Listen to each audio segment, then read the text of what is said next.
Hello and welcome back. So, in the last class, we have already learned the indefinido. In the past tense, how we use the indefinido. That is the action which is done in a specific time period or it is done like once. Okay. But over here, when we talk about the imperfecto tense is used when some action is in the past tense is either already going on from the last like 5 years 10 years or some long time, or some action which is already going on.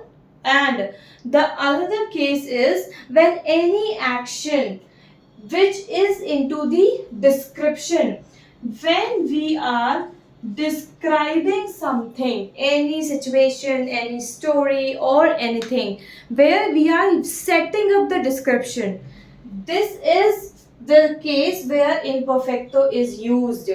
Or the next and the most important case is when we are showing any of the ongoing action from the past, then we use imperfecto.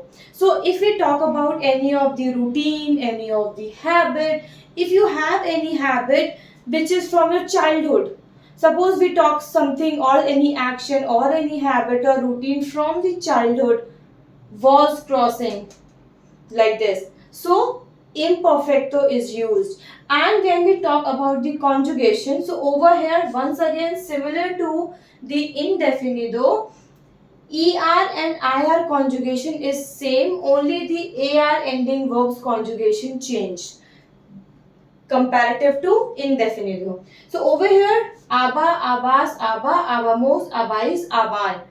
Same cheese. We will remove the AR and we will add the suffix as per the requirement. But now if we take the example of indefinido or imperfecto. So what we will do, suppose we are saying I cooked the food. I cooked the food. So it's an action which is done in a specific time limit and is done once. Suppose. So what we will say? We will say when we are using the cooked, the verb will be cocinar. Remove the AR ending verb and we will say cocine. So the sentence will be yo cocine.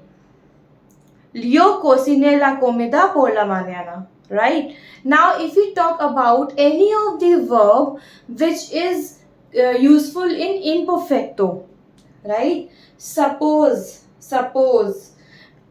we talk about the verb vivir.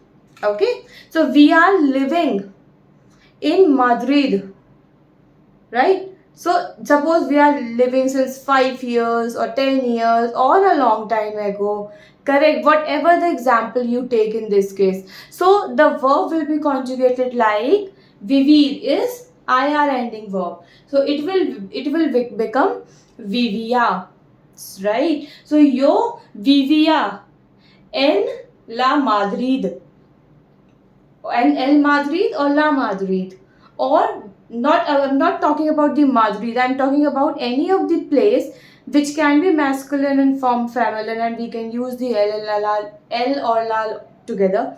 I mean L or La accordingly.